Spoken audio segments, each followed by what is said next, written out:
Hello বন্ধুরা, আজ আমরা ফুচকা বানানোর জন্য আলু সেদ্ধ করতে দিলাম।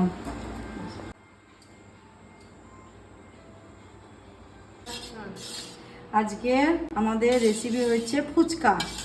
তাই ফুচকার আলুর জন্য টক জল,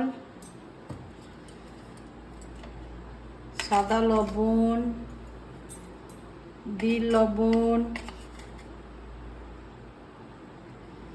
আমচুর পাউডার আর হচ্ছে জিরে, মৌরি, ধনে, শুকনো লঙ্কা, শুকনো ভাজা কাঠখোলার মশলা,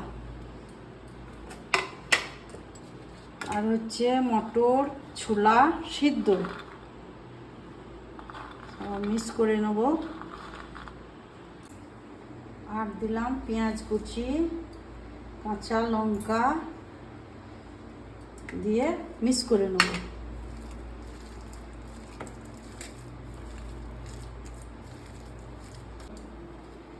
ফুচকার জন্য টক জল বানাচ্ছি, তাতে দিচ্ছি গন্ধরাজ লেবু আমার গাছের, স্বাদ মতো লবণ, বিট লবণ, চাট মশলা, আমচুর পাউডার, ভাজা গুঁড়ো মশলা।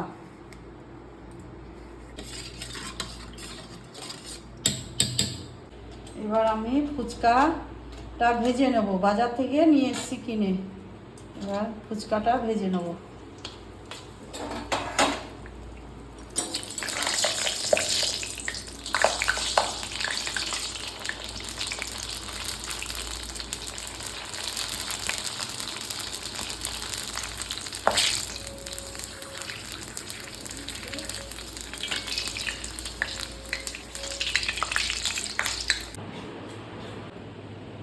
আজ আমাদের ফুচকাটা কেমন হয়েছে কমেন্টে অবশ্যই জানাবে।